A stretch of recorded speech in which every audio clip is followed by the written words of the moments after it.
Assalamualaikum warahmatullahi wabarakatuh. Di sini kami dari kelompok 6 akan mempresentasikan materi mengenai turnover intention. Kelompok kami terdiri dari saya sendiri, Aprilia Putri Pratiwi dengan NPM 0086, ada Devi Septianing Tias dengan NPM 0091, ada Rida Dwi Valentina dengan NPM 0093, dan yang terakhir adalah Narohmatika dengan NPM 0109. Pada materi turnover intention kali ini, kelompok kami menggunakan dua artikel. Yang pertama yaitu dengan judul The Effect of Compensation and Career on Turnover Intention, Evidence from Indonesia.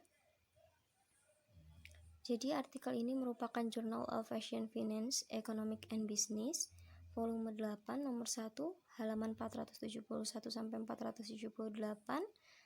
Tahun 2021 ditulis oleh Niko Alexander Vizano, Ahmad Hidayat Sutawijaya, dan juga Andri.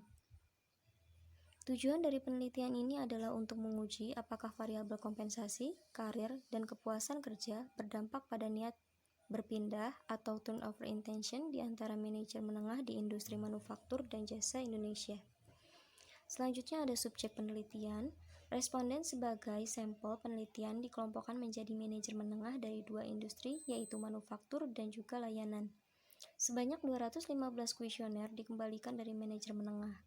Analisis data menggunakan Structural Equation Model, Linear Structural Relationship atau SEM-LISREL.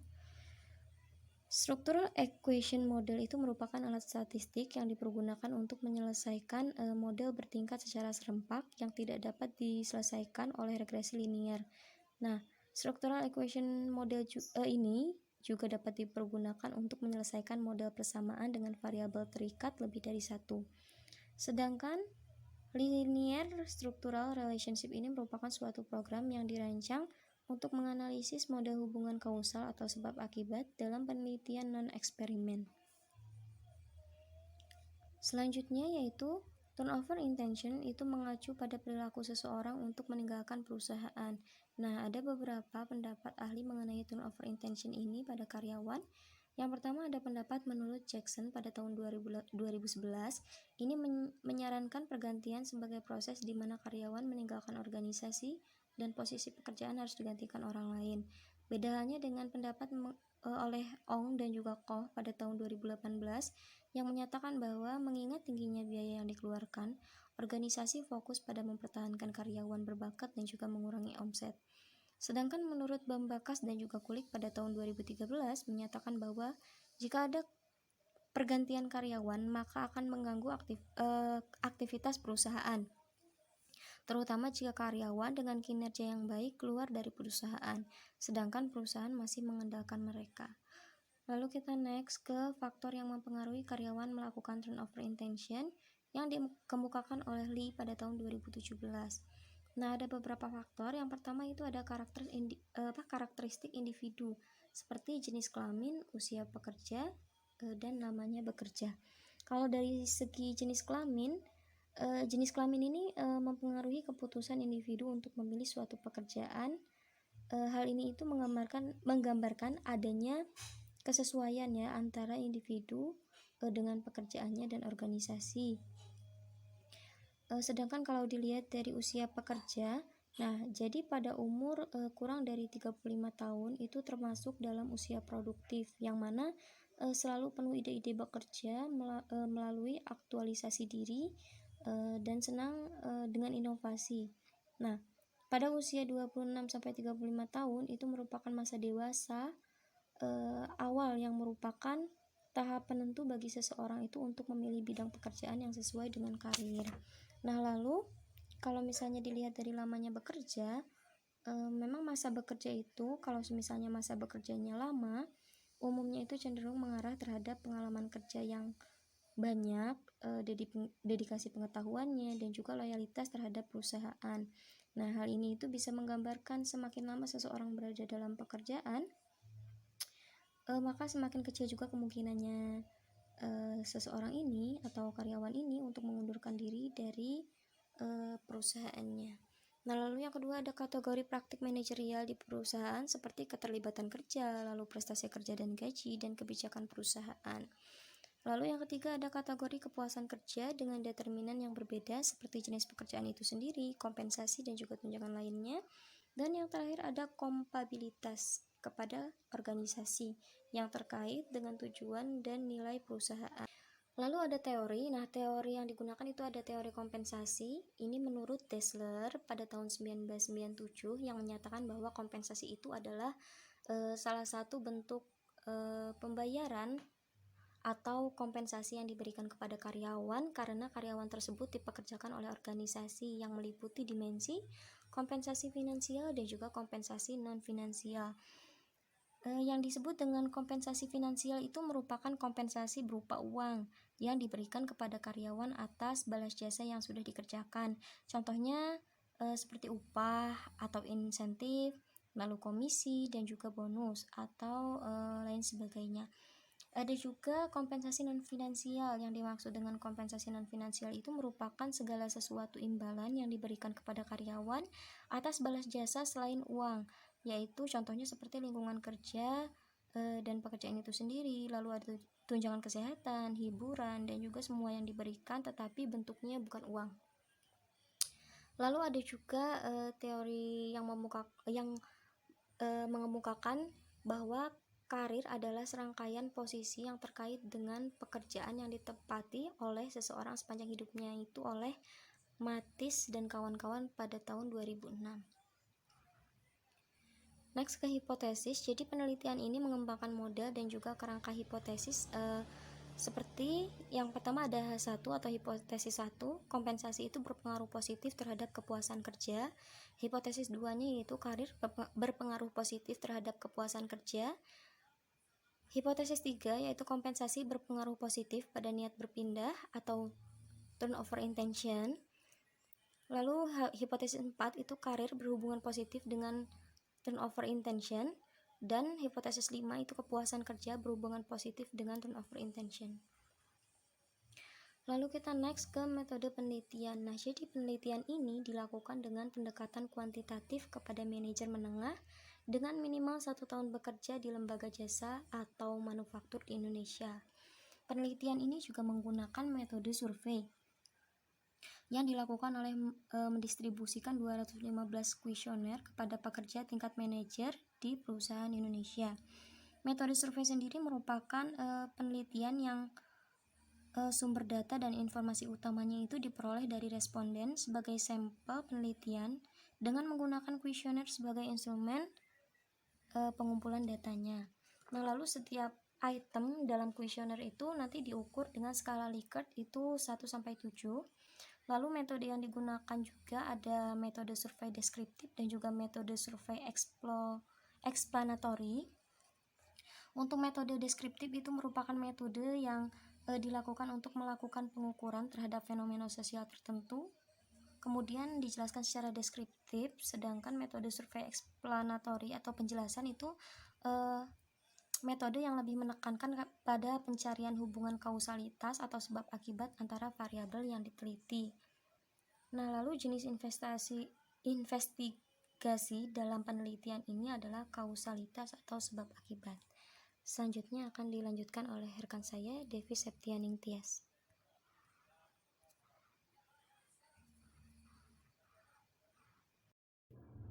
Baik, saya Devi Septianing Tias, NPM 1801010091. Di sini saya akan melanjutkan paparan mengenai model penelitian.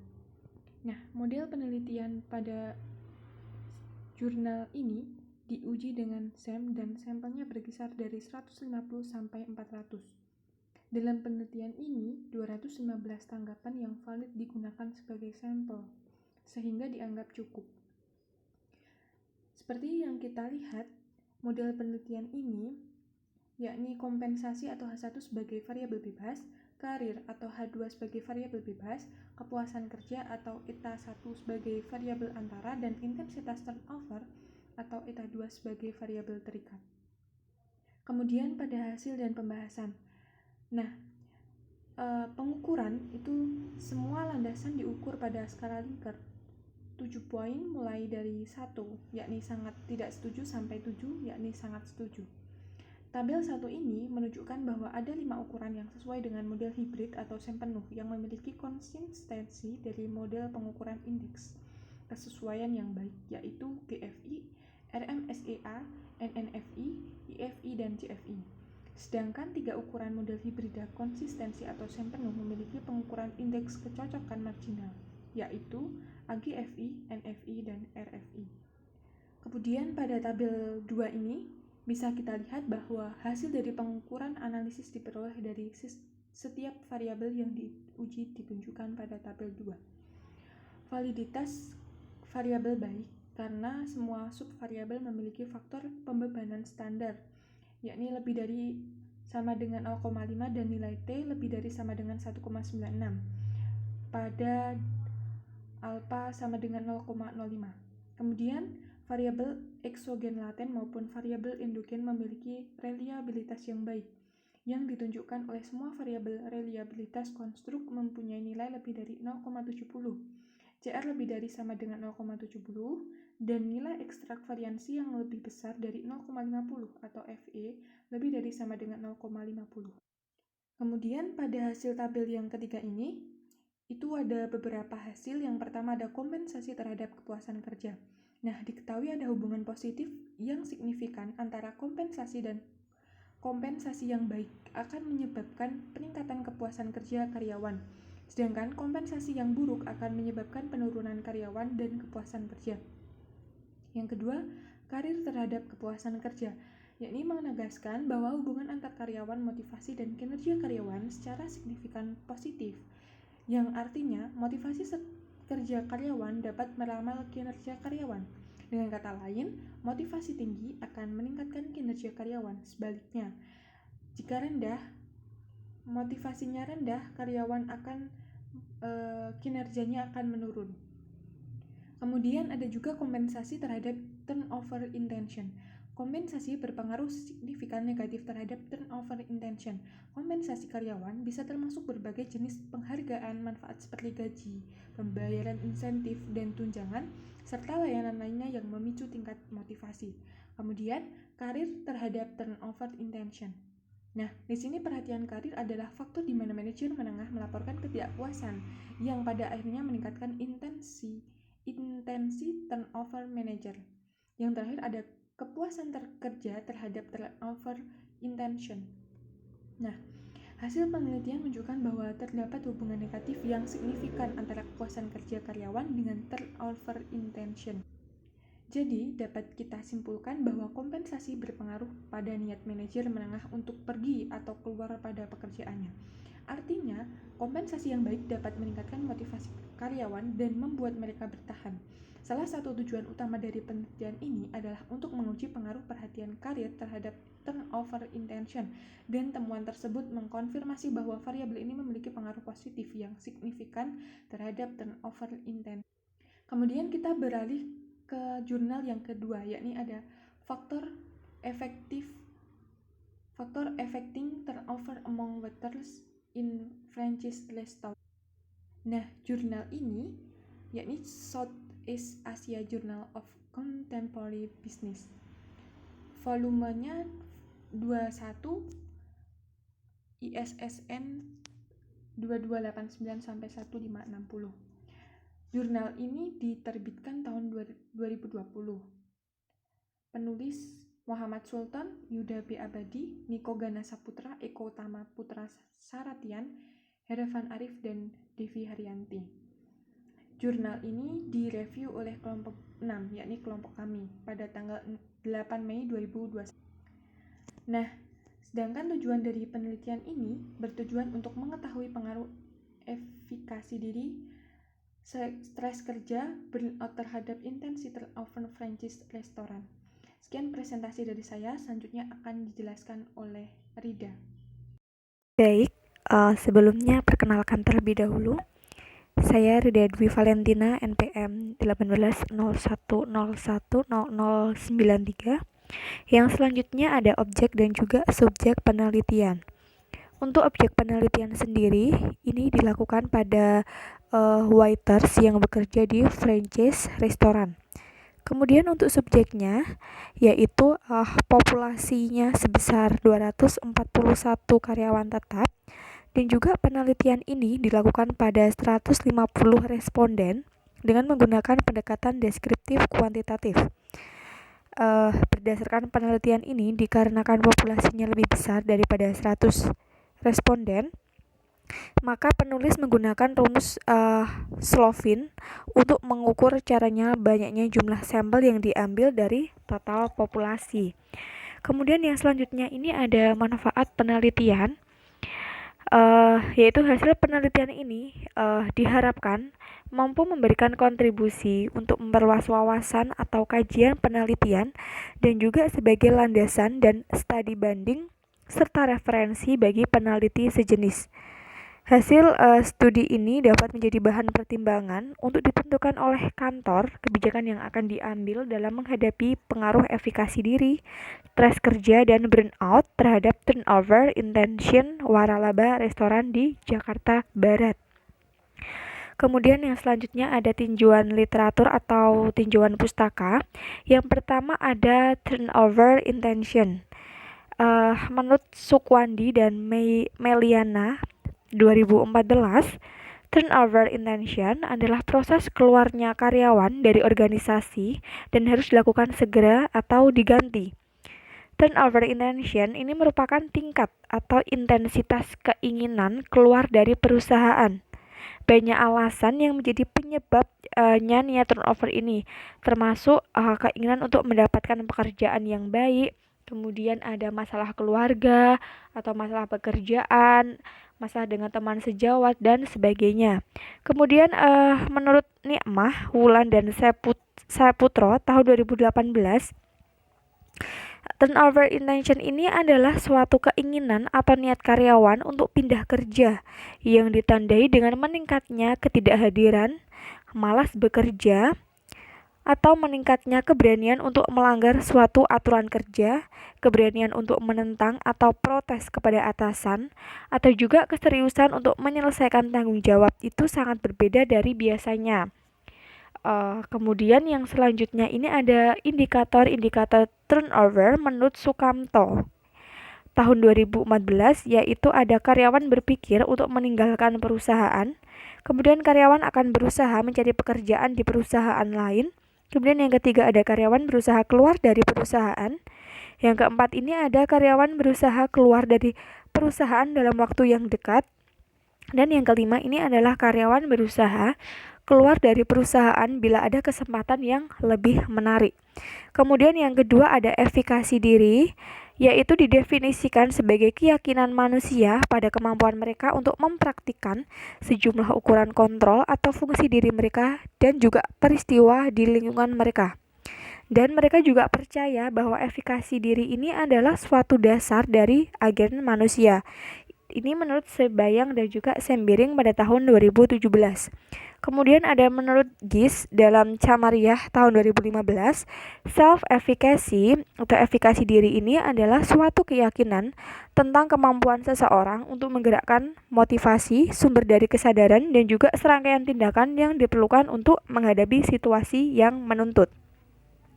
Yang selanjutnya ada indikator dari efikasi diri menurut Lundbrook tahun 2011, yaitu ada pengalaman sukses atau kinerja masa lalu.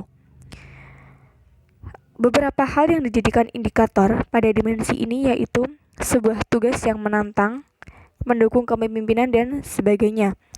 Kemudian yang kedua, itu ada pengalaman individu lainnya atau pengalaman pengganti. Beberapa hal yang dijadikan indikator pada dimensi ini yaitu sebuah kesuksesan rekan kerja dan juga sukses dari suatu perusahaan. Yang ketiga ada bujukan verbal atau verbal persuasion. Beberapa hal yang dijadikan indikator pada dimensi ini yaitu sebuah hubungan atasan dengan karyawan, peran pemimpin, dan juga yang keempat ada kondisi fisiologis atau emotional cause. Beberapa hal yang dijadikan indikator pada dimensi ini yaitu sebuah keyakinan akan kemampuan untuk mencapai suatu tujuan. Yang ketiga ada burnout, adalah gejala kelelahan fisik, emosional, sikap, perilaku, perasaan tidak puas dengan diri sendiri, dan juga ketidakpercayaan pada diri sendiri. Kemampuan seseorang dan kurangnya keinginan untuk pencapaian pribadi yang timbul dari stres kerja yang berkepanjangan. Reaksi dari keadaan itu menemani seseorang ketika menghadapi stres tersebut dan juga merupakan respon dari stresor interpersonal dalam bekerja. Indikator burnout menurut Priyansa tahun 2017 itu ada 3, ada kelelahan fisik, emosional, dan juga kelelahan mental. Yang keempat ada stres kerja, yaitu merupakan perasaan tertekan atau perasaan yang dialami oleh karyawan dalam menghadapi pekerjaannya. Stres kerja adalah ditandai dengan gejala termasuk emosi yang tidak stabil, perasaan gelisah, menyendiri, insomnia, tidak dapat rileks, cemas, ketegangan, dan juga ada rasa kegugupan. Kemudian indikator stres kerja ini adalah menurut Robin dan Judge tahun 2017, ini ada tuntutan tugas, tuntutan peran, dan juga tuntutan interpersonal. Oke, kemudian ada kerangka konseptual, yaitu ada self-efikasi diri yang berpengaruh terhadap turnover, work stress, dan juga burnout. Yaitu untuk dihipotesiskan self-efficacy ini berpengaruh negatif signifikan terhadap turnover intention. Kemudian ada stres kerja berpengaruh positif signifikan terhadap turnover intention, dan juga burnout berpengaruh positif signifikan terhadap turnover intention. Saya Lana Rohmatika NPM 109 akan melanjutkan presentasi dari presenter sebelumnya. Yang selanjutnya yaitu pembahasan tabel 1. Pada tabel 1, hasil modifikasi uji validitas konvergen dapat dilihat seluruh indikator yang telah disetujui untuk validitas konvergen karena memiliki nilai faktor pemuatan di atas 0,50. Jika semua indikator memiliki loading faktor di atas 0,50, maka dilakukan pengukuran modal yang diusulkan berpotensi untuk disetujui lebih lanjut. Yang selanjutnya yaitu ada tabel 2 dan tabel 3. Dari tabel 2 dan tabel 3 dapat disimpulkan bahwa akar kuadrat dari rata-rata variansi yang diekstraksi untuk masing-masing konstruk lebih besar dari korelasi antara satu konstruk dengan konstruk lainnya. Dalam nilai di atas dapat disimpulkan bahwa konstruk model yang diestimasi memenuhi kriteria diskriminan keabsahan. Yang selanjutnya ada tabel 4. Berdasarkan tabel 4, hasil pengujian composite reliability dan Cronbach's alpha menunjukkan nilai yang memuaskan, karena semua variabel laten memiliki reliabilitas komposit dan nilai Cronbach's alpha lebih dari 0,70. Berarti semua variabel laten dapat dikatakan bisa diandalkan. Dan selanjutnya ada tabel 5. Dalam tabel 5 ini, model struktural tersebut menunjukkan bahwa model pada variabel turnover intention dapat dikatakan cukup kuat karena memiliki nilai di atas 0,67. Model pengaruh variabel laten independen terhadap turnover nilai R² sebesar 0,83 yang dapat diartikan bahwa variabilitas dari konstruk turnover dapat diartikan efikasi diri, stres kerja, dan burnout sebesar 68,3%, sedangkan 31,7% dijelaskan oleh variabel lain di luar penelitian. Yang selanjutnya ada tabel 6 uji hipotesis. Yang pertama ada uji hipotesis pengaruh self-efficacy terhadap turnover intention. Berdasarkan uji hipotesis dalam penelitian ini, diperoleh hasil nilai T statistik sebesar 4,906. Hasil tersebut menunjukkan bahwa self-efficacy memiliki pengaruh negatif terhadap turnover intention. Yang selanjutnya ada uji hipotesis efek burnout pada turnover intention. Berdasarkan uji hipotesis dalam penelitian ini, diperoleh nilai T statistik 4,2 nilai sampel asli 0,357. Hasil tersebut menunjukkan bahwa burnout berpengaruh positif dan signifikan terhadap omset. Yang terakhir yaitu uji hipotesis pengaruh stres kerja terhadap turnover intention. Berdasarkan uji hipotesis dalam penelitian ini, diperoleh nilai T statistik sebesar 2,161 dengan nilai sampel asli sebesar 0,168. Nilai T statistik lebih besar dari nilai T tabel. Hal ini menunjukkan bahwa stres kerja memiliki pengaruh positif dan signifikan terhadap turnover intention. Yang terakhir ada kesimpulan. Yang pertama ada self-efficacy berpengaruh negatif signifikan terhadap turnover intention pada franchise restoran. Artinya, jika self-efficacy karyawan yang tinggi akan mengurangi keinginan keluar dari perusahaan. Yang kedua yaitu ada stres kerja berpengaruh positif signifikan terhadap turnover intention pada franchise restoran. Artinya, jika stres kerja karyawan tinggi akan meningkatkan keinginan karyawan untuk keluar dari perusahaan. Yang ketiga ada burnout berpengaruh positif signifikan terhadap turnover intention pada franchise restoran. Yang artinya yaitu jika karyawan kelelahan, maka turnover karyawan juga tinggi. Sekian presentasi dari kami. Wassalamualaikum warahmatullahi wabarakatuh.